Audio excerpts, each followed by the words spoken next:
मतलब हिंदू राष्ट्रीय पहचान क्यों डरे मुसलमान? सीधा सा सवाल लब्बलुबाब ये है कि हिंदू राष्ट्रीय पहचान, आपकी राष्ट्रीयता क्या है? हिंदू। हिंदू राष्ट्रीय पहचान क्यों डरे मुसलमान? तो सवाल ये भी कि डर गए मुसलमानों को डराने वाले। दरअसल राष्ट्रीय स्वयंसेवक संघ मोहन भागवत के बयान को लेकर जबरदस्त विवाद हो रहा है, आप सभी जानते हैं। आरएसएस के मुखपत्र 5 जनवरी को दिए इंटरव्यू में संघ प्रमुख मोहन भागवत ने कहा कि हिंदू हमारी पहचान, हमारी राष्ट्रीय पहचान, हमारी राष्ट्रीयता। भारत में मुसलमानों को डरने की कोई जरूरत नहीं है। स्वागत हो रहा है इस बयान का हर जगह, लेकिन उन्होंने कहा कि महानता का भाव छोड़ना होगा, वर्चस्व का भाव, सुप्रीमेसी का भाव छोड़ना होगा। मुसलमान पूर्वजों के पास अगर आना चाहते हैं, आइए। पहले आपको मोहन भागवत के बयान के कुछ अंश हम सुनाते हैं, फिर विवाद क्या है वो हम आगे आपको समझाएंगे। सुना दीजिए एक बार। पहले ये हिंदू को समझ में आए। हिंदू आज मेजॉरिटी में, हिंदू इस देश का है। हिंदू के उत्थान से इस देश के सब लोग सुखी होंगे। ये हिंदू पहले समझ लें। हिंदू भाव कहने से इस्लाम की पूजा को कोई बाधा नहीं आती। हिंदू हमारी पहचान है, राष्ट्रीयता है। हिंदुओं में ये आग्रह है नहीं, इस्लाम को कोई खतरा नहीं है। हाँ, हम बढ़े, हम एक समय राजा थे, हम फिर से राजा बनना, ये छोड़ना पड़ेगा। हम ही सही, बाकी सब गलत, ये छोड़ना पड़ेगा। मतलब उन्होंने कहा कि भाई हमने एक समय शासन किया, हमने देश पर शासन किया, एक बार फिर से करेंगे, हमारा रास्ता ही सही है, बाकी सब गलत है, हम एक महान नस्ल है, हम ऐसे ही रहेंगे, हम साथ नहीं रह सकते, ये भाव छोड़ना होगा।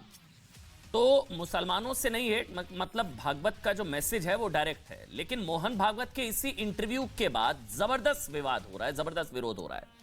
ऑल इंडिया मुहिम के अध्यक्ष असद ओवैसी ने कहा है कि संघ ने मुसलमानों की नागरिकता पर शर्तें लगाने की कोशिश की है कि रहना है तो ऐसे ही रहना पड़ेगा। मुसलमानों के खिलाफ हिंसा भड़काने की कोशिश की है संघ प्रमुख मोहन भागवत ने, संघ ने। कई मुस्लिम नेताओं ने भी संघ प्रमुख मोहन भागवत के बयान को मुस्लिम विरोधी बताया। एक बार सुना देते हैं। जब वो वॉर की बात कर रहे हैं, वो डायरेक्टली इंसाइट कर रहे हैं लोगों को, वो डायरेक्टली इंसाइट कर रहे हैं कि वायलेंस करो मुसलमानों के खिलाफ। ये सबसे खतरनाक बात उनके इस इंटरव्यू में है। जब हिंदू मुस्लिम नफरत आप फैलाएंगे तो मुसलमान फिर अपने लिए कुछ सोचने पर मजबूर होगा। तो बहरहाल मुसलमान इससे डरेगा नहीं कभी। वो कुछ भी करें हमारे साथ और कुछ भी करें, लेकिन हम डरने वाले नहीं हैं। अगर ये हमारे मार्गदर्शक नेता मोहन भागवत जी ने एक बात सामने रखी है, तो भारतीय जनता पार्टी के नेताओं ने भी उसके ऊपर गौर करना चाहिए। तो क्या ये डराने वाला बयान है, या जो डराते थे उनको डर लग रहा है और उनकी डर की दुकान बंद हो रही है कि मुसलमान अगर डरना छोड़ देंगे सब साथ मिलकर रहेंगे? वही मोहन भागवत कह रहे हैं कि भाई डरने की कोई जरूरत नहीं है, सब एक हैं, हम सब एक हैं, सबका डीएनए एक है, हम सब एक हैं।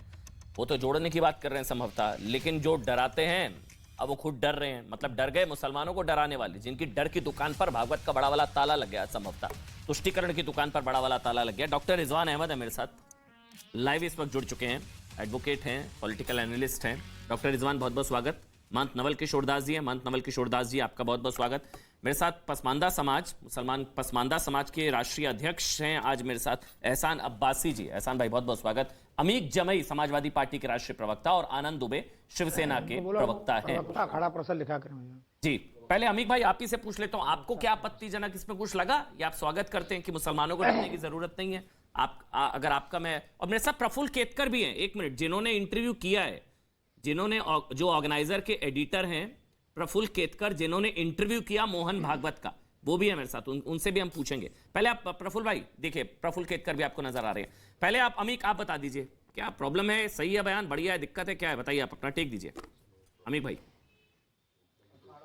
अमन चोपड़ा जी, अमूमन हमारे जो डॉक्टर मोहन भागवत जी है, इस तरह के बयान बहुत वो देते नहीं हैं, लेकिन समाजवादी पार्टी की और हम लोगों की ये समझ है, क्योंकि आरएसएस के द्वारा ये जो नरेंद्र मोदी जी के नेतृत्व की जो भारत सरकार है, ये सभी मोर्चों पर, आर्थिक मोर्चा, कृषि का मोर्चा और बेरोजगारी के मोर्चे, इन सब चीजों को सॉल्व करने में विफल रही है। तो नरेंद्र मोदी की सरकार का जहाज हिंद महासागर में डूब रहा है। तो उस सरकार की कमान को बचाने के लिए 2024 के डॉक्टर मोहन भागवत जी आगे आए, लेकिन उन्होंने लेट कर दिया है। दूसरी बात यह है कि अगर वो ये कहते हैं कि मुसलमानों को डरने की जरूरत नहीं है, तो समाजवादी पार्टी चाहती है कि ये जो भाषा है ये हमारे प्रधानमंत्री जी को बोलना चाहिए, देश के राष्ट्रपति को बोलना चाहिए अगर कहीं पे माइनॉरिटीज में इस तरह का संशय, डर या खौफ की बात है। और अगर डॉक्टर मोहन भागवत जी कह रहे हैं कि डरने की जरूरत नहीं है, इसका मतलब यह है कि डर का माहौल है।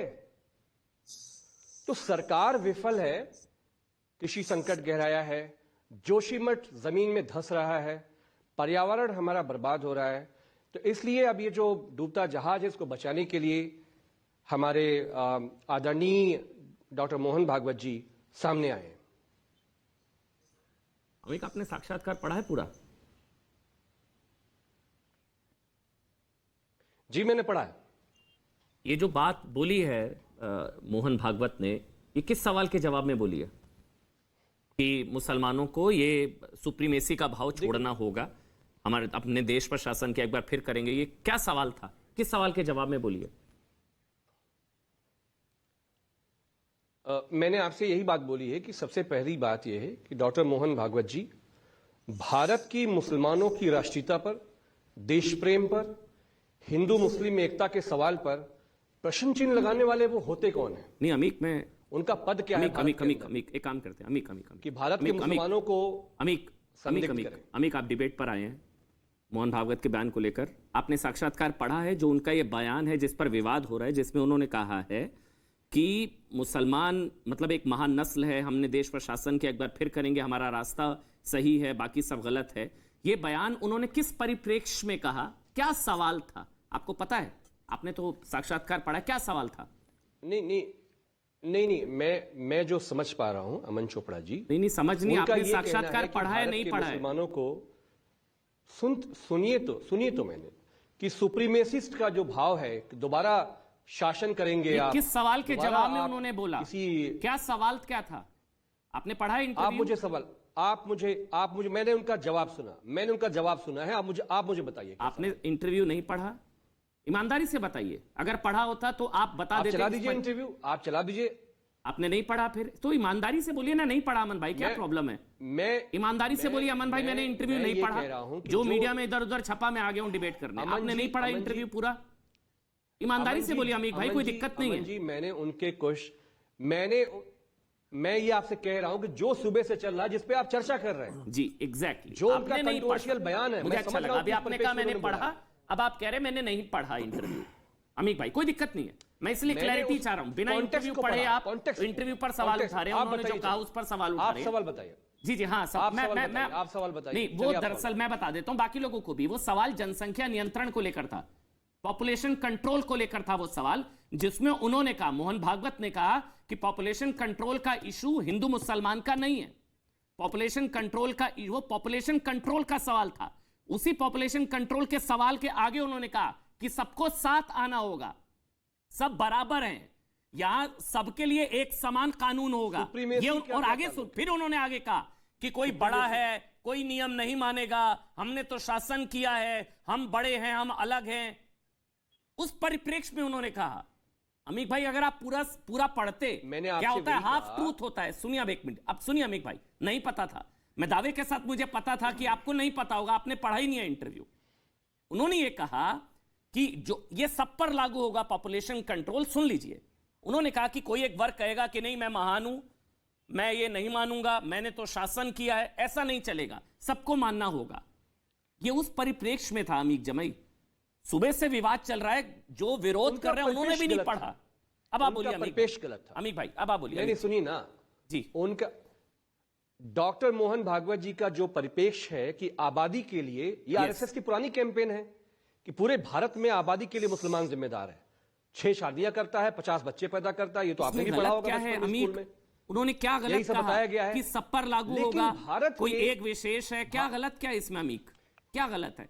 सब पर लागू नहीं होना चाहिए। मैं आपसे गलत उनकी जो गलत कंट्रोवर्शियल बात यह है कि कोई ये समझता है कि हमने शासन किया है, कोई अपने आप को सुप्रीमेसी समझता है कि उस पर लागू नहीं होगा, ये बोला उन्होंने। आप कभी ईसाइयों को मैं कह रहा हूं कि अगर ये होगा तो पूरे देश में लागू होगा, लेकिन जो मुसलमानों के बारे में उनकी सोच है फिर वो आप बहुत ऐसा थर्ड करिए, ग्रेड पढ़ है। लीजिए एक बार उन्होंने क्या वो कहा, बड़े फिर शरीफ मुझे आदमी बताइए है। आपको प्रॉब्लम कहाँ हम है। उनका सम्मान करते हैं। मैं भी वही कह रहा हूं अमीक भाई, एक बार पढ़ लीजिए, मैं सबका एक कमेंट ले लेता हूं, फिर आप मुझे बताइएगा। मैं जानना चाहूंगा अमीक भाई कि क्या प्रॉब्लम क्या है। ये स्वस्थ लोकतंत्र में आलोचना बहुत जरूरी है। मैं भी जानना चाहूंगा उन्होंने क्या गलत कहा और उस पर डिबेट होगी। अभी आपने कहा ये गलत, फिर मैंने बता दिया उसका परिप्रेक्ष्य ये था, अब आप कह रहे हैं नहीं ठीक का है। फिर आप एक बार तय कर लीजिए गलत क्या है, मुझे जानना है भाई। आज मैं आनंद जी के पास पहले जाऊंगा, फिर डॉक्टर रिजवान आपके पास आऊंगा। शिवसेना से आनंद जी हैं, आनंद दुबे मेरे साथ हैं। आनंद भाई, क्या कुछ गलत लगा आप लोगों को? क्योंकि मैंने जो संजय राउत जी का बयान सुना, उन्होंने कहा कि अगर हिंदू मुसलमान करते रहेंगे तो देश टूट जाएगा, फिर विभाजन की स्थिति पैदा होगी। उनके बयान से कैसे विभाजन की स्थिति पैदा होगी? आनंद दुबे जी, देखिए अमन भाई, नमस्ते। नमस्ते। राष्ट्रीय स्वयंसेवक संघ और शिवसेना पार्टी की विचारधारा कई वर्षों से मेल खाती है, मिलती जुलती है। मोहन भागवत जी जो कह रहे हैं कि भारत के मुसलमानों को घबराने की, डरने की आवश्यकता नहीं है, यही लाइन शुरू से हिंदू हृदय सम्राट आदरणीय बाला साहब ठाकरे जी कहते आए हैं कि जो भारत का राष्ट्रभक्त मुसलमान है, भारत की अस्मिता संस्कृति के लिए लड़ना चाहता है, उसका भारत है और वो भारत का है। यही लाइन मोहन भागवत जी ने कही है। लेकिन अब संजय राउत जी ने जो लाइन कही है उस पर आइए। उन्होंने कहा कि मोहन भागवत जी, आप हमारे मार्गदर्शक हैं, यदि आप हमें ये सब समझा रहे हैं तो आपके प्रिय जो भारतीय जनता पार्टी के नेतागण हैं, आप उन्हें भी यदि ये समझा देते कि भाई ये सबका देश है, इस देश में रहने वाले हर व्यक्ति जो भारत के विकास के लिए काम करते हैं, उससे प्रेम करते हैं, ये यहाँ पे रहें, पनपे, आगे बढ़े, यही उन्होंने कहना चाहा है। हो सकता है कि महाराष्ट्र के दौरे पे कुछ दिन पहले जेपी नड्डा साहब आए थे, वो एक मजार पर भी गए थे। हो सकता है कदाचित कि कुछ मुसलमान उनसे मिले हों और अपना दुख व्यथा गाए हों, तो उस पर मोहन भागवत जी ने कहा है।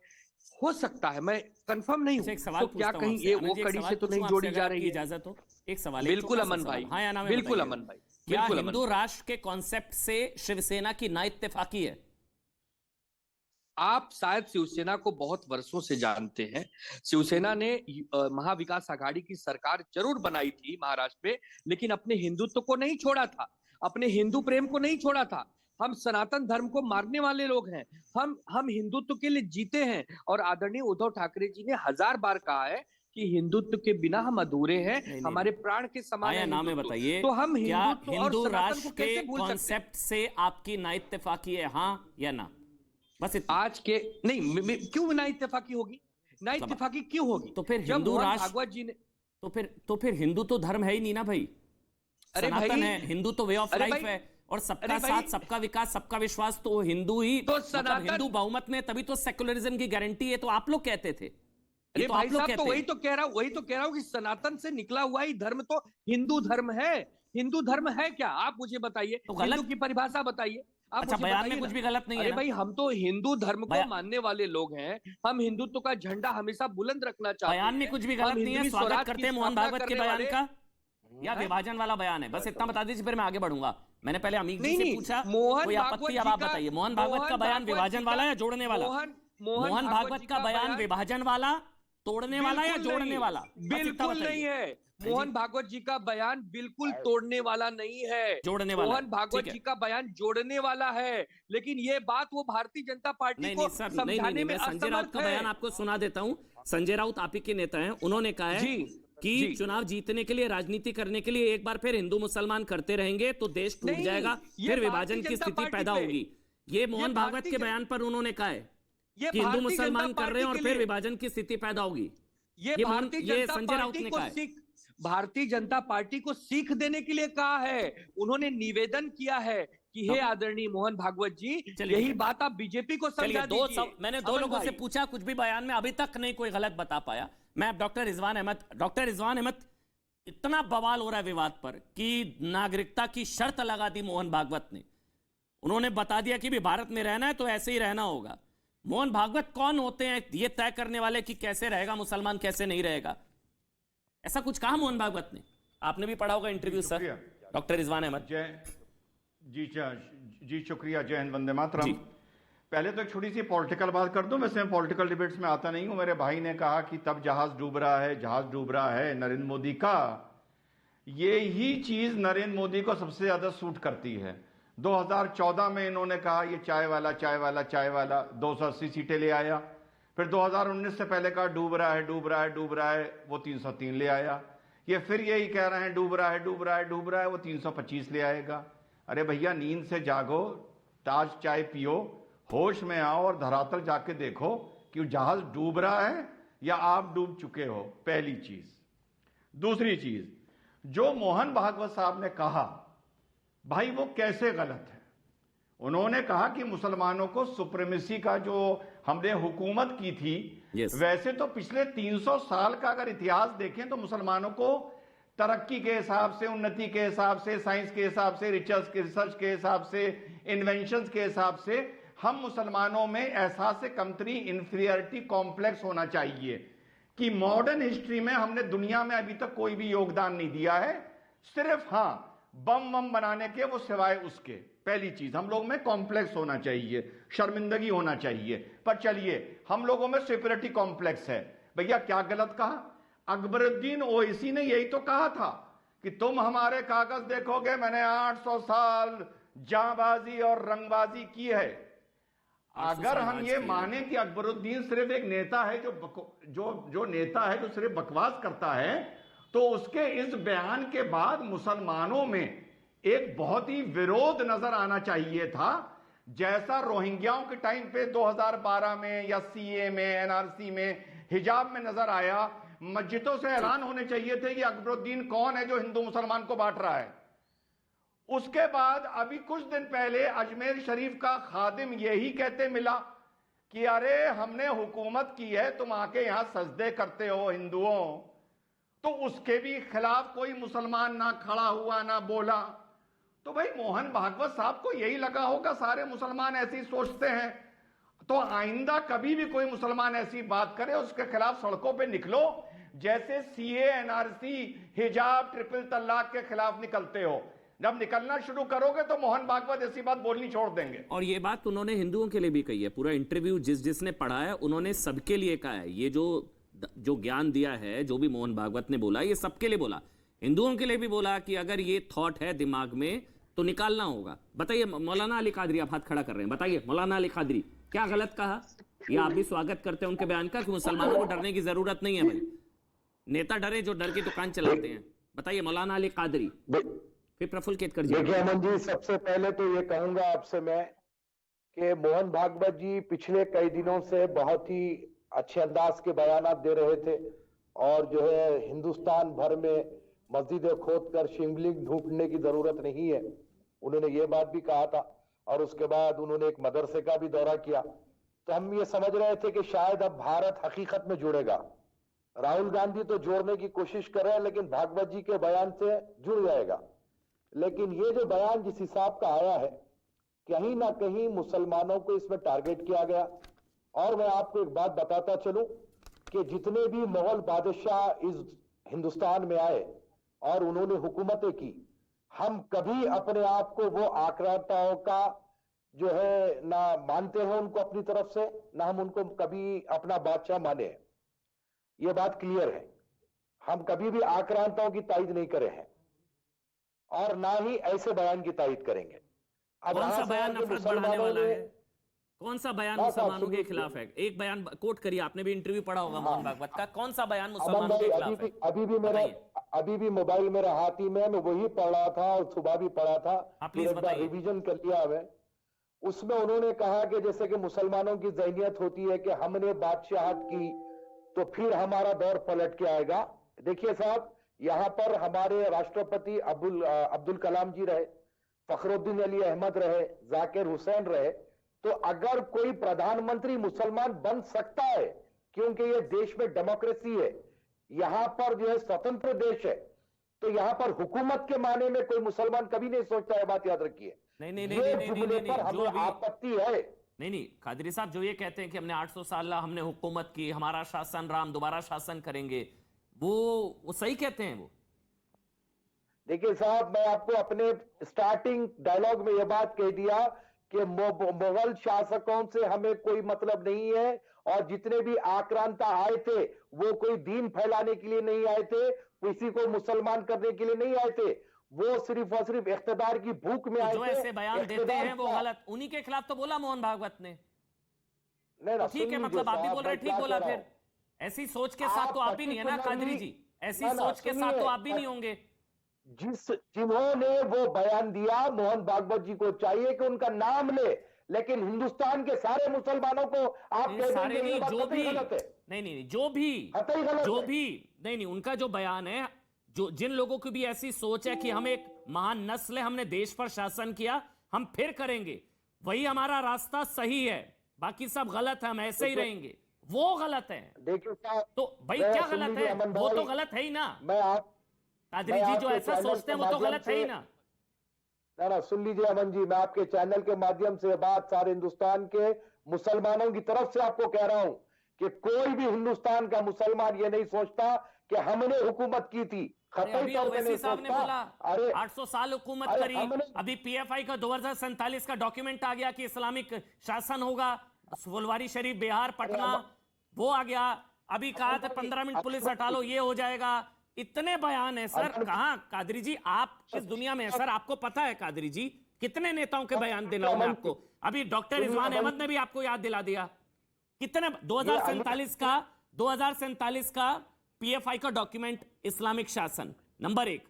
नंबर 2, अभी जिस बयान का जिक्र हुआ कि एक बार पुलिस हटा लो फिर देखो क्या होगा, फिर मोदी योगी चला जाएगा, तुम्हारा क्या होगा। फिर अभी जिसका जिक्र, अभी डॉक्टर रिजवान अहमद ने जिस बयान स्टेटमेंट का जिक्र किया कि हमने 800 साल हुकूमत की, ये ओवैसी ने कहा। सुनिए कहाँ हैं सर, आप? मैं आपको कह रहा हूं, मैं वही कह रहा हूं, मैं political उन्हीं लोगों के लिए कहा है, आपके लिए नहीं कहा है, आपके लिए नहीं कहा है सुनिए कादरी सर, जी, आपके लिए नहीं कहा है। आप मुगलों से ये अपने आप को वही नहीं जोड़ते हैं, है। लेकिन भारत का एक बड़ा वर्ग है, आप जानते हैं नहीं, कादरी जी, एक बड़ा वर्ग है जो अपने सुनिए। आप को मुगलों से जोड़ता है। चंद लोग कहिए, आप बड़ा वर्ग मत कहिए, चंद अच्छा एक चलिए, लोग बोलिए। एक वर्ग अरे है, हम ही तो थे। अच्छा एक वर्ग है जो जोड़ता अरे है, एक वर्ग है जो जोड़ता हम है, ही तो एक वर्ग है। PFI को बैन प्रफुल्ल करने केतकर, की बात की है। प्रफुल्ल केतकर जिन्होंने इंटरव्यू किया मोहन भागवत का, प्रफुल्ल केतकर मेरे साथ है। प्रफुल्ल केतकर, पहला सवाल, भाई मुसलमानों को भारत में रहने की अनुमति देने वाले मोहन भागवत कौन होते हैं? यह सवाल पूछा जा रहा है कि आपने टर्म्स एंड कंडीशन लगा दी, नागरिकता पर शर्त लगाने का हक किसने दिया आपको? बताइए प्रफुल्ल केतकर, आपने इंटरव्यू किया मोहन भागवत का। उन्होंने जो इंटरव्यू दिया है, इस पर्टिकुलर प्रश्न का जो उत्तर है वो जनसंख्या नीति के संदर्भ में उन्होंने दिया। यस, और उस पर उन्होंने ये कहा कि भारत रहना है तो जनसंख्या का संतुलन जो है वो बने रहना चाहिए। इलीगल माइग्रेशन के कारण या जनसंख्या नीति ना होने के कारण ये असंतुलन बिगड़ेगा, तो भारत का जो विविधता का स्वभाव है वो नहीं रहेगा। एक दूसरी महत्वपूर्ण बात जो उन्होंने कही है, ये मुझे लगता है अमन भाई कि मिसकोट या हाफ कोट का क्लासिक केस है, क्योंकि उन्होंने ये कहा है कि ये जनसंख्या नीति किसी भी धर्म के विरोध में नहीं देखनी चाहिए। उन्होंने ये कहा कि इसके कारण इस्लाम को या मुस्लिम जो पंथ फॉलो करने वाले हैं उनको कोई खतरा नहीं है, कोई भी उनको चिंता करने की आवश्यकता नहीं है। विषय क्या है? तो उन्होंने कहा कि हम अलग है, हमने 600 साल यहां पे राज किया है। ये जो सेपरेटिस्ट माइंडसेट है उसको छोड़ दे तो बाकी इस नीति से किसी को भी डरने का नहीं है। और उसको जोड़कर उन्होंने ये कहा कि ये नियम चाहे हिंदू हो चाहे कम्युनिस्ट विचारधारा का हो, सबके लिए समान तरीके से लागू है। कोई भी इस भ्रम में ना रहे कि ये जो प्रभुत्व की मानसिकता है, जो सुप्रीमसिस्ट एटीट्यूड है, ये किसी के लिए भी किसी ने भी अपने मन में नहीं रखना चाहिए। यस, हिंदुओं के लिए भी कहा है ये जो मिसकोट कर रहे हैं हिंदुओं के लिए भी कहा है। ये सुप्रीमेसी वाला अगर भाव किसी के भी दिमाग में है, घर में 2 भाई हैं, अगर एक भाई अपने आप को शहंशाह समझता है कि जो मैं कहूंगा वैसे ही चलेगा और मैं ही रूल करूंगा इस घर में, उन्होंने हिंदुओं के लिए भी कहा है, नंबर 1। नंबर 2, जिस बात का जिक्र अभी कादरी साहब कर रहे थे, जब एक नेता अकबरुद्दीन ओवैसी कहते हैं कि 4 मीनार मेरे फोरफादर्स ने बनवाया, जब वो औरंगजेब की मजार में जाते हैं, कई कांग्रेस के नेता वो जिनको अभी राज्यसभा की सीट मिल गई है, वो औरंगजेब की मजार में जाने का उनको इनाम मिला था, इनमें से कितने नेता वीर अब्दुल हमीद या एपीजे अब्दुल कलाम की समाधि पर गए? कोई नहीं गया ना। तो फिर मुगलों से तो जोड़ते हैं। मैं एक ब्रेक ले रहा हूं, ब्रेक के बाद अब्बासी साहब आपके पास और नवल किशोर दास जी आपके पास आऊंगा, कादरी साहब आऊंगा। छोटा सा ब्रेक, तुरंत हाजिर हूं।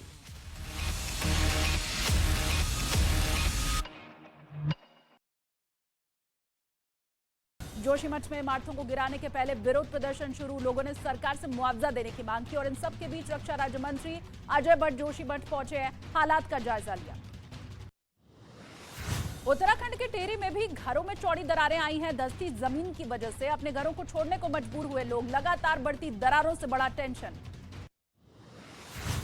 जोशीमठ के हालात पर नजर बनाए हुए हैं प्रधानमंत्री नरेंद्र मोदी। वहां के हालात की पल पल की जानकारी ले रहे हैं प्रधानमंत्री।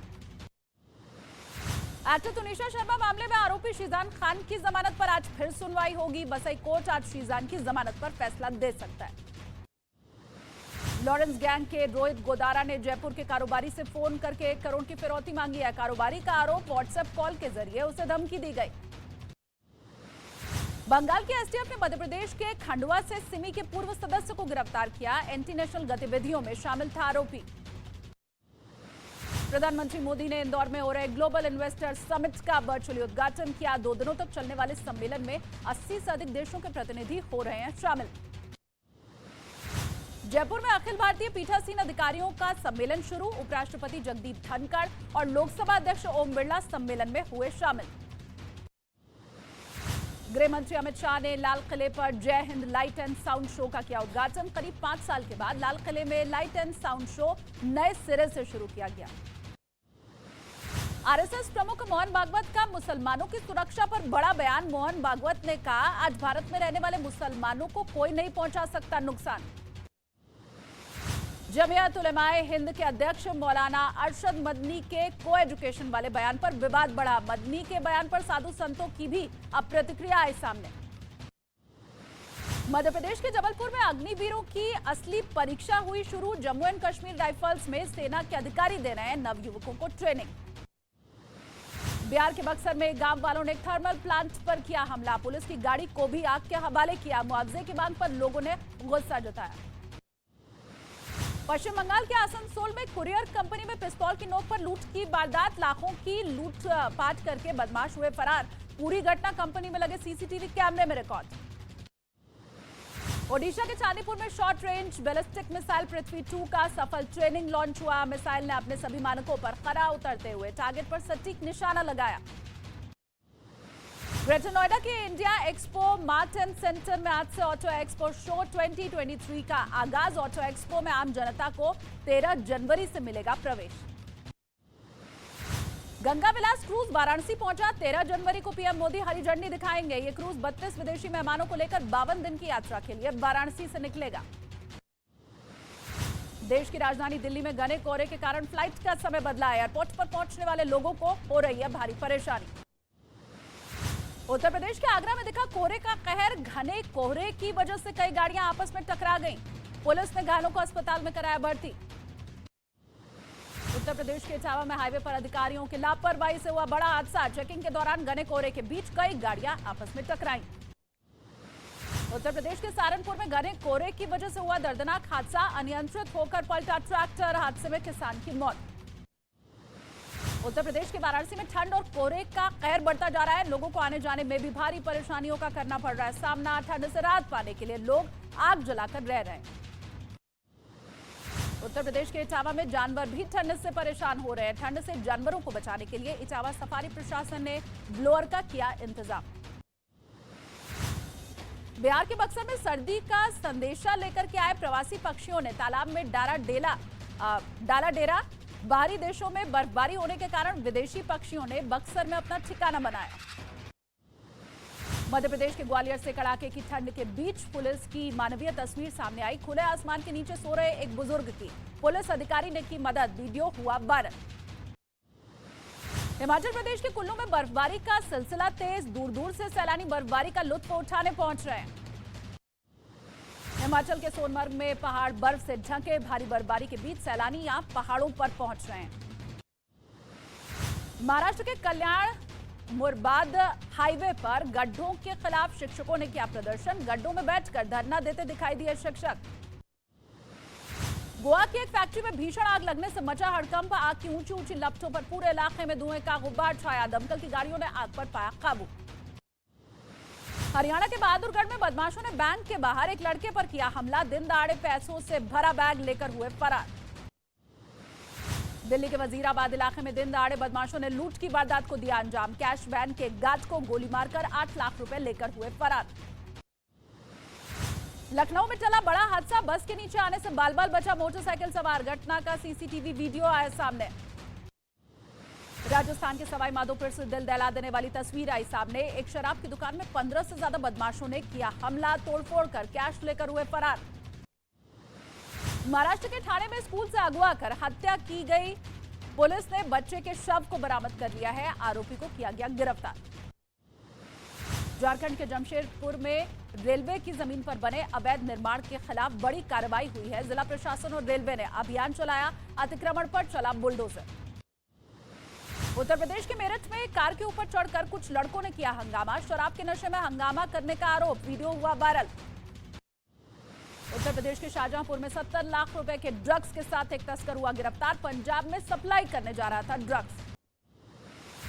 मध्य प्रदेश में सरेआम गाड़ी पर जानलेवा स्टंट करने पर एक कुख्यात बदमाश को मिली सजा। आरोपी वाहन चलाते हुए पाया गया तो दोबारा जाना पड़ेगा जेल।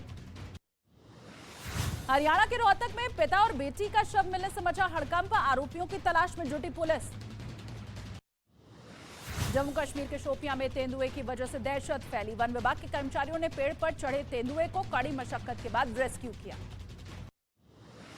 चीन की सीमा तनाव के बीच सरकार ने रक्षा के क्षेत्र में बड़ा फैसला किया। सेना की ताकत बढ़ाने के लिए रक्षा खरीद परिषद ने 4,276 करोड़ से ज्यादा के हथियार और उपकरण खरीदने को मंजूरी दी।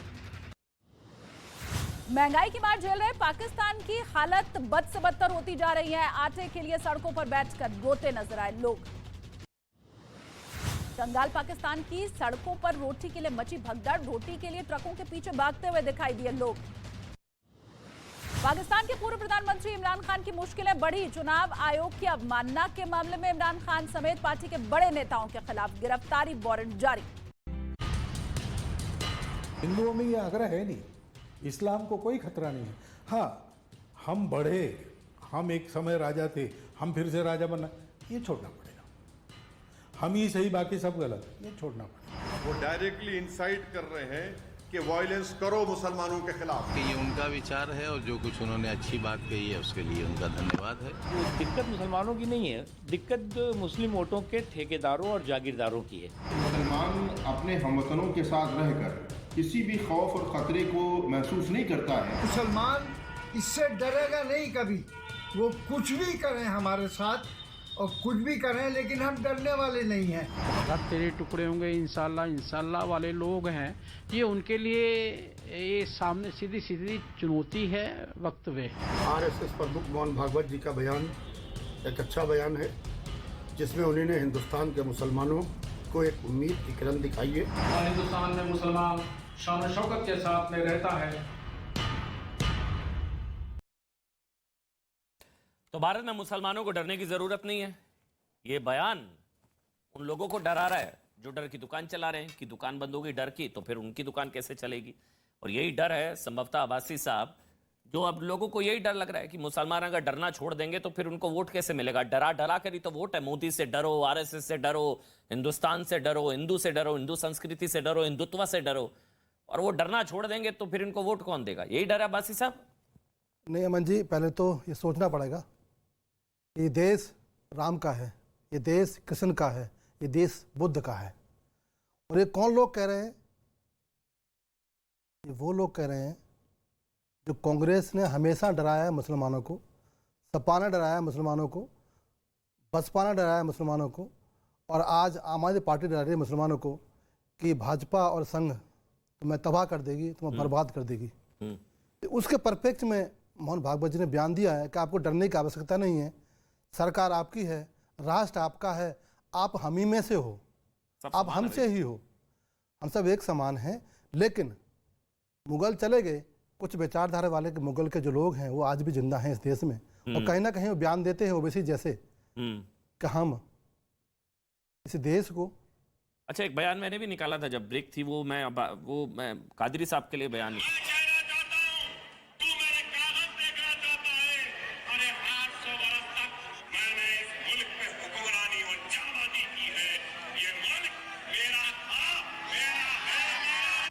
800 सालों तक मैंने इस मुल्क पर हुक्मरानी की है, चार मीनार मेरे बाप दादाओं ने फोरफादर्स ने बनवाया है, ये इसी सोच, ये जो मुगल वाली सोच कुछ लोगों के दिमाग में घुसी हुई है, घुसपैठ, चीन की घुसपैठ का पता नहीं लोगों के दिमाग में मुगलों ने घुसपैठ कर रखी है, उन्हीं के खिलाफ था ना ये बयान कि वो दिमाग से निकालना होगा, बात खत्म, बाकी हम सब एक है भाई।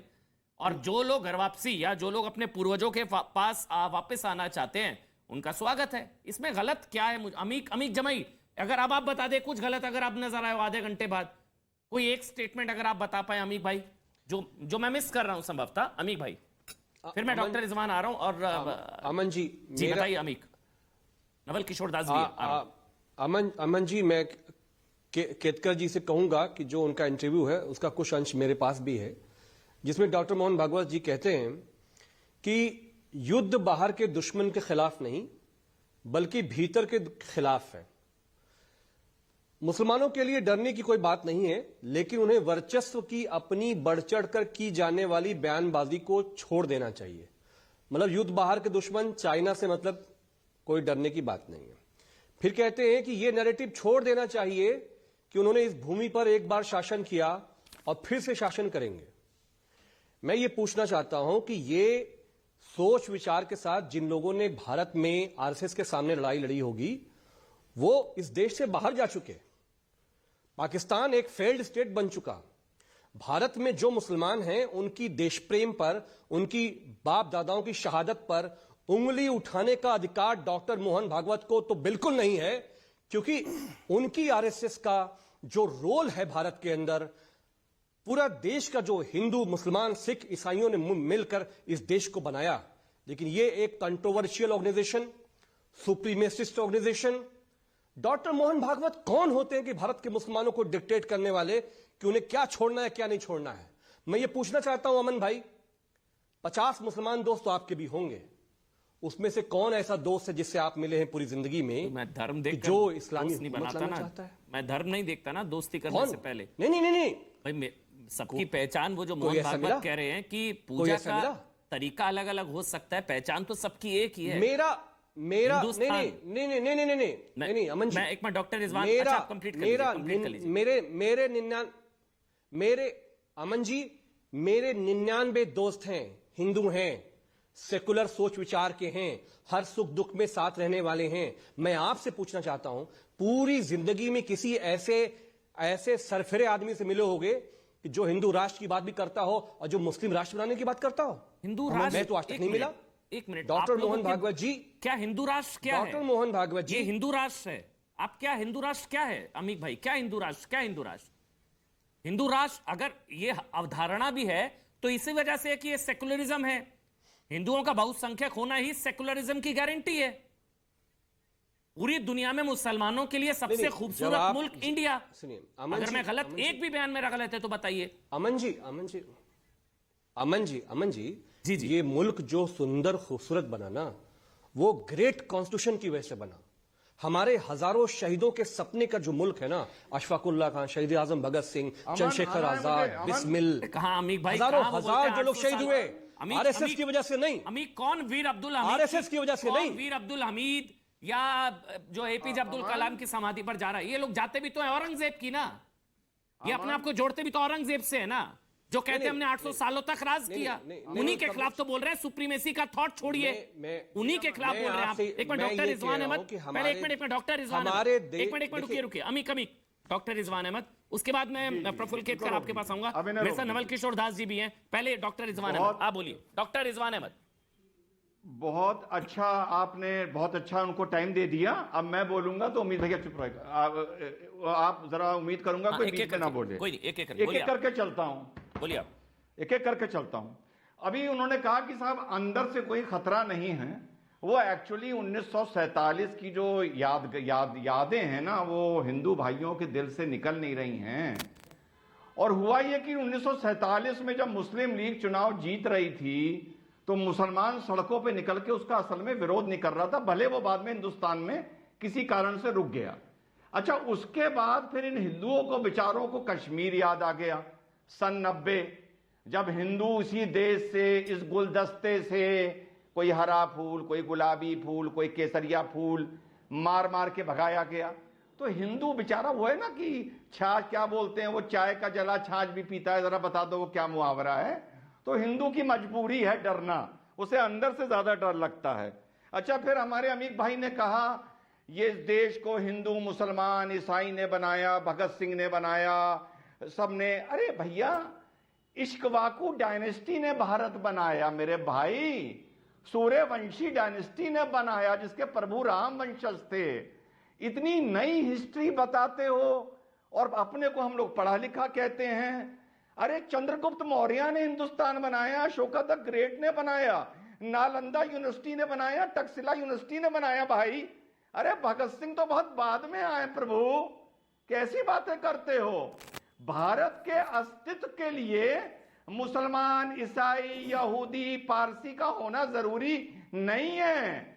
ना ना, इस गलतफहमी से बाहर आ जाओ भाई। ये भी ये सवाल देश है, भगवा है, ये भी ये सवाल भगवा है कॉरिडोर है, क्या बात करते हो। कि अगर ये बोला कि सुप्रीमेसी का थॉट छोड़ना होगा, तो ये सिर्फ मुसलमानों के लिए नहीं बोला, सभी धर्मों के लोगों के लिए बोला। लेकिन हिंदुओं की तरफ से नहीं कहा जा रहा है, कोई विरोध नहीं हो रहा कि भाई क्यों, वैसे तो हिंदुओं की तरफ से सुप्रीमेसी का थॉट टिका है। अच्छा बोलिए, बोल लीजिए। भगवा हिंद तो वहां से आता है ना, कोई भगवा हिंद की तो बात ही नहीं कर रहा है यहाँ पर। किसी हिंदू ने बात करी है भगवा हिंद कि मोहन गजवा हिंद की बात होती है हमेशा। फोन कर लें या मैं उन्हें कर लूं तो मैं उनको मैं दो टुक बात समझा दूंगा।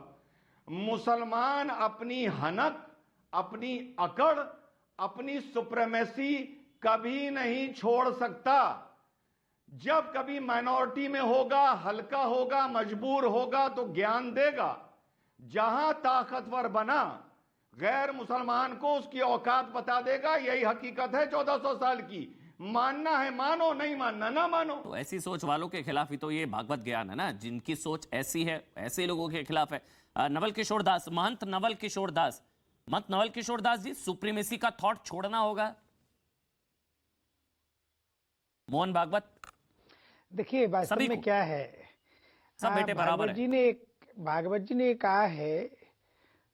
ने कहा है कि जो भारत के प्रति स्वाभिमान रखते हैं, जिन्हें लगता है मेरा अपना भारत है और मैं इसके स्वाभिमान में अपना समर्पण के लिए तैयार हूं, ऐसा प्रत्येक व्यक्ति आदर के योग्य है, बंधन के योग्य है।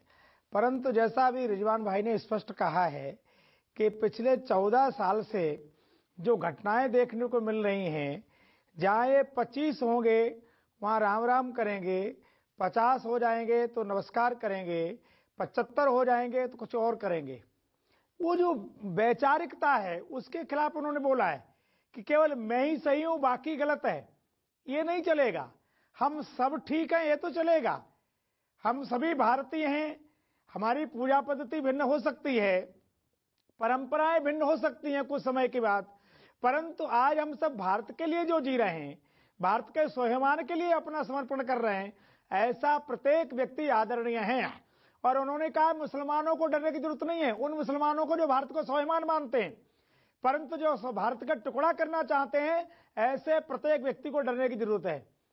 जो भारत के संविधान को नहीं मानते, भारत की परंपराओं को नहीं मानते, मैं कहता हूं ऐसा प्रत्येक व्यक्ति को डरने की आवश्यकता है और डरना चाहिए। हमारी कानून से डरना चाहिए, हमारे संविधान से डरना चाहिए। मौलाना अली कादरी बताइए। मैं आधे घंटे से बैठा हूं भाई अमन जी। अच्छा कंप्लीट कर लीजिए। आधे घंटे से बैठा हूं, मैं बोला ही नहीं। कंप्लीट करिए। माफी फिर मैं हट जाता हूं, फायदा क्या भाई। नहीं माफी नवल किशोर दास जी कंप्लीट करिए। नहीं माफी नहीं, मेरा निवेदन खाली निवेदन है मेरा पूरा। भागवत जी ने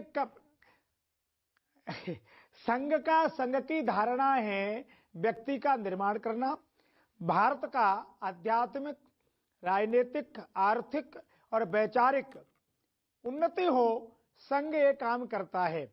और संघ किसी पूजा पद्धति के कारण किसी को ना छोटा मानता है ना बड़ा मानता है। संघ की वैचारिकता है कि जो भारत में रहते हैं, भारत के स्वाभिमान के लिए, यहाँ के भारत देश को स्वाभिमान प्रदान करने के लिए, सब हिंदू हैं, आर्थिक बलवान करने के लिए, राजनीतिक सुधार देने के लिए, सबको एक करने के लिए जो काम कर रहे हैं हमारे बंधु हैं, उनका हम सम्मान करते हैं। पर फिर मैं कह रहा हूं, उन्होंने तो कहा है कि मुसलमानों को डरने की जरूरत नहीं है, पर मैं कहता हूं जो मुसलमान औरंगजेब को अपना आदर्श मानता हो, जो जयचंद को मानता हो, या जो आतंकवादियों को अपना आदर्श मानता हो, ऐसे प्रत्येक व्यक्ति को डरने की जरूरत है, ऐसे व्यक्ति को डरना ही चाहिए। ठीक है, अब एक मैं प्रफुल्ल केतकर के पास जा रहा हूं। प्रफुल्ल केतकर, कंडीशन लगाने का अधिकार किसने दिया आपको? ये जो अभी अमीक जमाई ने पूछा वही सवाल आपके पास लेकर आ रहा हूं कि किसने अधिकार दे दिया आपको कि नागरिकता पर शर्त लगा दें कि रहना है तो ऐसे रहना होगा? कंडीशन लगाने का अधिकार आपको किसने दे दिया? और कोई नहीं, ये चीज कोई नहीं छोड़ता तो फिर उसका क्या होगा? फिर मतलब कोई सुप्रीमेसी का थॉट नहीं छोड़ता तो आप, मतलब ये हक आपको किसने दे दिया? प्रफुल्ल केतकर। उन्हें ना तो नागरिकता की बात ही नहीं कही है, सिटीजनशिप ये शब्द का ही प्रयोग नहीं किया है। उन्होंने ये कहा है कि जनसंख्या संतुलन ये महत्वपूर्ण विषय है, एंड आई एम कोटिंग, वो कह रहे हैं कि ये महत्वपूर्ण इसलिए भी है क्योंकि इसका संसाधनों पर असर पड़ता है। भारत रहना चाहिए, तो ऐसे में ये विविधता और जनसंख्या संतुलन बना रहना चाहिए। There is no harm to Muslims living today in Bharat. किसी को भी इससे डरने की जरूरत नहीं है। उनको अपने पथ पर कायम रहना है, वो अपनी उपासना पद्धति पर कायम रह सकते हैं, वो उनका चॉइस है। जो कुछ एलिमेंट्स है जो स्टबर्न है, वो ये बात बताने की कोशिश करते हैं कि हमने यहाँ पे राज किया, हमने इतने साल राज किया, हम फिर से राज करेंगे, हम अलग है, हम सबके साथ मिलकर नहीं रह सकते। ये जो मानसिकता है, उस मानसिकता को बदलना पड़ेगा। तो ये नागरिकता की शर्त नहीं रखी उन्होंने ये कहा है कि ये मानसिकता बदलनी पड़ेगी, और ये केवल मुसलमानों के लिए नहीं है। उन्होंने कहा कि जो भी भारत में रह रहा है, चाहे वो हिंदू हो, चाहे वो राजनीतिक विचारधारा जैसे कम्युनिज्म हो, तो उनको भी ये मानसिकता बदलनी पड़ेगी यदि किसी की ऐसी है तो। अमीक बताइए भाई। अमीक, नागरिकता शब्द का इस्तेमाल भी नहीं किया, नंबर एक, और सभी के लिए कहा ये जो भी भारत में रह रहा है, चाहे वो हिंदू हो या कोई राजनीतिक विचारधारा हो, कम्युनिस्ट हो, सभी के लिए, चाहे वो मुसलमान हो, सभी के लिए। मतलब एक घर में दो भाई हैं तो एक भाई थोड़ी ना शहंशाह बन के रहेगा कि मैं राज करूंगा इस परिवार पर।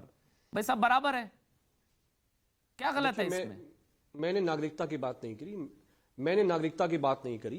केतकर जी ने मैं सिर्फ 2-3 चीजें हैं जो मैं दोबारा से एक बार के लिए, देखिए, मैं जब भी डॉक्टर मोहन भागवत जी को सुनता हूं तो मुझे लगता है कि भारतीय जनता पार्टी तो आरएसएस का एक पॉलिटिकल विंग है। आरएसएस कंट्रोल करती है भारत की सरकार को। तो सवाल यह है कि हमारे महंत जी भी बैठे हैं, उनकी जानकारी के लिए भी, कि 2014 से आज ये तो 23 का भारत है, जिसमें कहा गया था कि एक हिंदू राजा प्रधानमंत्री बना है, सैकड़ों साल के बाद एक हिंदू राजा प्रधानमंत्री बना है। इनके राज में 83 करोड़ इस देश के हिंदू भारत सरकार के राशन के इंतजार में, ये आरएसएस नहीं हिंदू तो पहले भी रहे। अमन जी, ये तो नहीं, वही मैं आपको वही तो बोल रहा हूं। अब वो कुछ दूसरे रहे होंगे, वो राष्ट्र विरोधी रहे होंगे इनके लिए। तो मैं ये कह रहा हूं कि 80 करोड़ हिंदू इस देश के अंदर सरकारी राशन का इंतजार में है। मतलब उसकी रीढ़ की हड्डी तोड़ दिया है सरकार ने। ये कह रहे हैं कि हमारा बाहर का कोई दुश्मन नहीं है। डॉक्टर भागवत जी, चाइना ने पूरा हमारा भारत का भूभाग कब्जा करके कॉलोनी बना दिया। डॉक्टर मोहन भागवत जी कुछ नहीं बोलते। डॉक्टर मोहन भागवत जी, ठीक है, प्रधानमंत्री चीन से डरते हैं, उनका इंटरव्यू क्या है? डॉक्टर मोहन भागवत जी क्यों नहीं डरते हैं? अमीक भाई, नहीं, उन्होंने ये मैं पढ़ दे रहा हूं कि हिंदू कल्चर, हिंदू ट्रेडिशन और हिंदुत्व के खिलाफ जो इंटरनल फॉरेन कॉन्स्पिरेसी है, जो आंतरिक दुश्मनी, आंतरिक चुनौती है, ये थोड़ी ना कहा कि चीन से दुश्मनी नहीं है, चीन से नहीं निपटना। आप कितना मिसकोट कर रहे हैं सर, आप बिना पढ़े।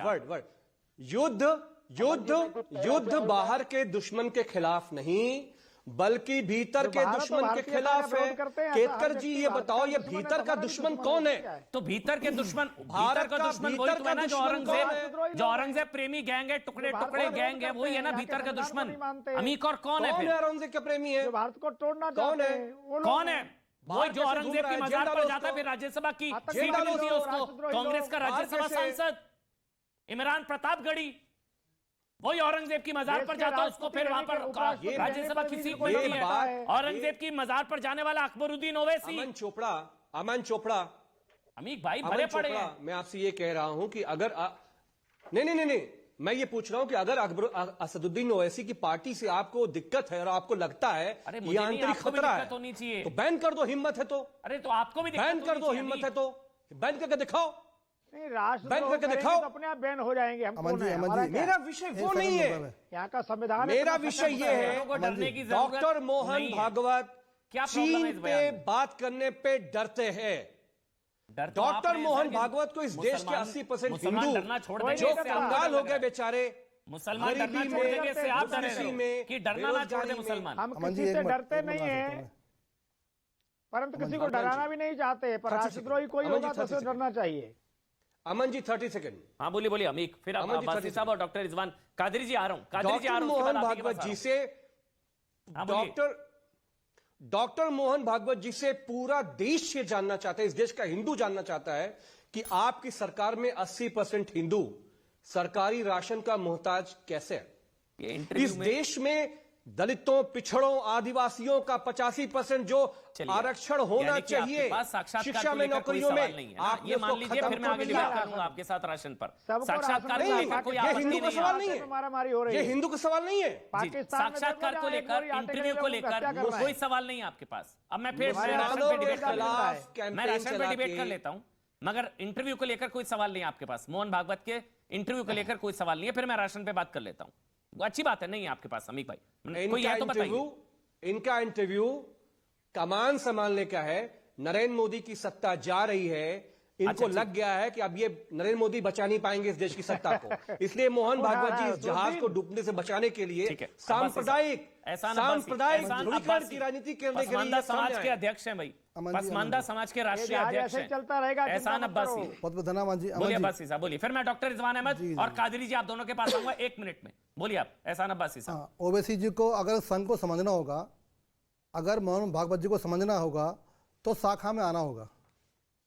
स्वयं सेवक की विचारधारा को समझने के लिए शाखा में आए ओवैसी जी, और भी जो लोग हैं जो मुगल के वंशज हैं या मुगल के जो उनके पूर्वज हैं, तो वो शाखा में आए। हाँ, मैं सौभाग्यशाली हूँ कि मैं स्वयं सेवक हूँ। और स्वयं सेवक क्या होता है बता दूं आपको, नरेंद्र मोदी स्वयं सेवक हैं, दुनिया में हिंदुस्तान का नाम है। आप भी मुसलमान हैं, मुसलमानों को तो डराया जाता है कि संगा हुआ है। ये तो मैं कह रहा हूँ ना, देश के मुसलमानों को अगर अमन जी स्वयं सेवक, अमीक भाई एक मिनट रुकिए ना, एक मिनट पूरा। देश के मुसलमानों को, ये भी मुसलमान है भाई, बोलने दीजिए। देश के मुसलमानों को अगर संघ को समझना होगा, अगर मोहन भागवत जी को समझना होगा तो शाखा में आना होगा। और शाखा के बाद जब स्वयं सेवक बनता है तो राष्ट्रपति, प्रधानमंत्री नरेंद्र मोदी जी से बनता है। वो देश को संभालते हैं, दुनिया को संभालते हैं और हर गरीबों की चिंता करते हैं, पसमानदा समाज की चिंता करते हैं। तो फतवा जारी हो जाएगा, आप जो बोल रहे हैं अब्बासी साहब, फतवा आ जाएगा आपके खिलाफ। आप शाखा में जाते हैं, मैं बहुत सौभाग्यशाली हूं, एहसान अब्बासी होकर आप शाखा में जाते हैं, आपके खिलाफ फतवा आ जाएगा। एक मिनट कादरी जी पहले बोलने, उसके बाद डॉक्टर रिजवान अहमद।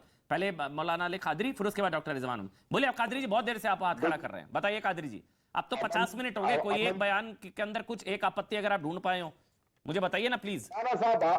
देखिए सर, अमन जी आपत्ति तो है उनके बयान पर रहेगी, बाकी बोलने से खत्म नहीं होगी, लेकिन मुझे सबसे बड़ी आपत्ति हमारे महान नवल किशोर जी के ऊपर है, जिन्होंने कहा कि 25 हो तो नमस्कार, 50 हो तो राम राम। ये किस्म के अगर बयानात अगर नेशनल टेलीविजन पर दिए जाएंगे तो हमारे हालात मुल्क के खराब होंगे। ये बात को ध्यान में रखिए। आप लोग भाईचारे की बेकार बात मत करो। हिंदुओं के घर के बाहर लिखा रहता है हिंदू ये घर बिका हुआ है। आप यही सत्य है, इस सत्य को स्वीकार करना पड़ेगा देश को। यही सत्य है। मेरे बगल में आ जाओ, जाफराबाद है, 8 मंदिर चलाने वाला कोई नहीं है। अच्छा एक मिनट, ये चुपड़ी बात में नहीं चलेंगे। एक मिनट रुकिए ना कादरी साहब, एक मिनट रुकिए। मौलाना अली कादरी, उन्होंने डेमोग्राफिक इम्बैलेंस की बात करी है, जनसांख्यिकी। एक मिनट रुकिए महंत नवल किशोर दास, एक मिनट रुकिए। मैं डॉक्टर रिजवान अहमद के पास जा रहा हूं, एक मिनट रुकिए। कादरी साहब एक मिनट, कादरी साहब आपको सुनने में दिक्कत ये हुई है, उन्होंने डेमोग्राफिक इम्बैलेंस, उसको जनसांख्यिकी असंतुलन कहते हैं। जहां जहां जनसांख्यिकी असंतुलन हुआ है, जिन जिन देशों में, उन देशों का क्या हाल हुआ है वो उसकी बात कर रहे हैं। एक सेकंड सुनिए मत। हाँ बोलिए मन जी एक मिनट। कश्मीर में देखो ना, कश्मीर में किसकी हत्या की गई, एक बार और दबाओ भाई। मन जी एक मिनट बोलने दीजिए उनको। बोलिए आप कादरी जी, फिर मैं रिजवान अहमद आ रहा हूँ, बोलिए आप।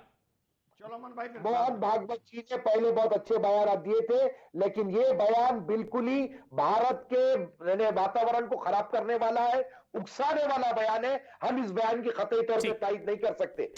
मुगलों के खिलाफ नहीं उकसाना चाहिए, ठीक है, मतलब वो शासन करेंगे, जिनकी सोच है ऐसे लोगों के खिलाफ नहीं उकसाना चाहिए। डॉक्टर रिजवान अहमद बोलेंगे आप। डॉक्टर रिजवान अहमद बोलिए भाई। डॉक्टर रिजवान अहमद, अमन भाई, भड़काने वाला बयान है, नफरत बढ़ाने वाला बयान है। एक भाई ने कहा, अभी हमारे भाई ने कहा कि 83 करोड़ हिंदुओं को अनाज का मोहताज बना दिया। देखिए इसी बात का अफसोस है, 83 करोड़ में 16 करोड़ कम से कम मुसलमान है मेरे भाई, जो मोदी का दिया राशन खा रहा है। तुम समाजवादी पार्टी से हो, अपील करो मुसलमानों से कि मोदी का राशन लेना छोड़ दे और इस अनाज का मोहताज ना रहे। तो वो 83 करोड़ सिर्फ हिंदू नहीं है, उसमें 16 करोड़ मुसलमान भी हैं, पहली चीज। और दूसरी बात, आपको मूल बात बता दूं, मूल 100 बात की एक बात, चाहे सुप्रीमेसी को लेके, चाहे अमन हो, चाहे योगी हो, चाहे मोदी हो, चाहे अखिलेश हो, चाहे ममता हो, जाना आप सबको जहन्नुम में है। हम मुसलमानों के लिए जन्नत है, जिन्होंने बोला ला इलाहा इल्लल्लाह मुहम्मद रसूलुल्लाह। इससे बड़ी सुप्रीमेसी की बात और क्या हो सकती है मेरे भाई? कैसे, क्या मतलब इसका क्या मतलब होता है? मतलब मैं समझा नहीं, क्या मतलब डॉक्टर रिजवान जी? नहीं, क्या मतलब क्या हुआ? अरे जिसने इससे बड़ी सुप्रीमेसी की कोई और बात नहीं हो सकती। इस बात का मतलब क्या है? ला इलाहा इल्लल्लाह मतलब क्या कहना क्या चाह रहे हैं? नहीं मानते हैं आप ला इलाहा इल्लल्लाह? ला इलाहा इल्लल्लाह कि अल्लाह एक है और अल्लाह एक है, उसके सिवाय कोई माबूद नहीं, और हजूर मोहम्मद सल्लल्लाहु अलैहि वसल्लम उसके आखिरी नबी हैं। जिसने ये कलमा नहीं पढ़ा, चाहे वो अखिलेश हो, चाहे वो ममता हो, चाहे वो अमन हो, आप जाओगे जहन्नुम में। ये बात है। अमीक बस हेलो, आप नहीं मानते? यही हकीकत है, यही हकीकत है। हाँ ठीक है, एक बात खत्म। अमीक, मैं इनसे पूछना चाहता हूं, ये जो वकील है आपके टीवी पे बोल रहे हैं, ला इलाहा इल्लल्लाह को आप नहीं मानते हैं एडवोकेट रिजवान? यस या नो बताओ, यस या नो बताओ। क्या पूछ? यस या नो? पूछने वाले को जन्नत मिलेगी या नहीं मिलेगी, हाँ या ना में जवाब दो। अच्छा यस या नो बताओ पहले। को जन्नत मिलेगी या नहीं मिलेगी, हाँ या ना में जवाब दो। अरे ये बताओ, अरे ला इलाहा इल्लल्लाह मूर्ति पूछने वाले को जन्नत नसीब होगी या नहीं, हाँ या ना बताओ। हाँ या ना बताओ। अरे यार हाँ या ना बताओ। मूर्ति पूछने वाले को जन्नत मिलेगी या नहीं, हाँ या ना? अरे यार आपने कलमा के खिलाफ बोला है, हाँ या ना बताओ। हाँ या ना जवाब दो, हाँ या ना? ला इलाहा इल्लल्लाह को मानते हो कि नहीं मानते हो? मैं तो जानता हूं लकुम दीनुकुम वलिय दीन। वाले को जन्नत मिलेगी या नहीं मिलेगी, हाँ या उनका ना? दीन। ए रिजवान, मूर्ति पूछने वाले को जन्नत मिलेगी या नहीं, हाँ या ना? बोल रहे हो ना, बेशर्मी की इंतहा कर रहे हो। अरे सुनो, मोदी सरकार ने तुम्हें इसलिए रखा है, मुसलमानों के बीच में अगर तुम्हारी इमेज उनके बीच में जाकर उनका प्रचार नहीं करोगे ना, तो मोदी जी तुम्हें कभी नहीं रखेंगे, ना तुमको यहाँ से पैसा मिलेगा। पूछने वाले को जन्नत मिलेगी, हाँ या ना? ये इस्लामोफोबिया जहाँ के फैलाना जाके फैलाइएगा। हम यहाँ पे पॉलिटिकल बात करने आते हैं। मूर्ति पूछने वाले को जन्नत मिलेगी, हाँ या ना? कुरान की बात करने और मूर्ति पूछने वाले को जन्नत मिलेगी, हाँ या ना? भाई एक हम यहाँ इसलिए नहीं आते। पूछने वाले को मेरे अलावा किसी और का भगवान इबादत के लायक नहीं।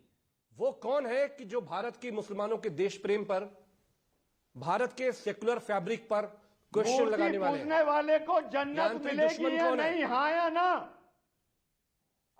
मेरा ऑडियो शायद ऑडियो नहीं आ रहा है। ऑडियो नहीं आ रहा है। अगर ईमान का आदमी है तो जवाब दे, और बोल नहीं मिलेगी, बोल नहीं मिलेगी। अगर ईमान का आदमी है, अगर असल का आदमी है। चलिए, शुक्रिया डॉक्टर रिजवान, प्रफुल्ल केतकर, अमीक जमाई, एहसान अब्बासी, कादरी साहब आपका, और मंत नवल किशोर दास आपका बहुत बहुत शुक्रिया। सवाल के एक बार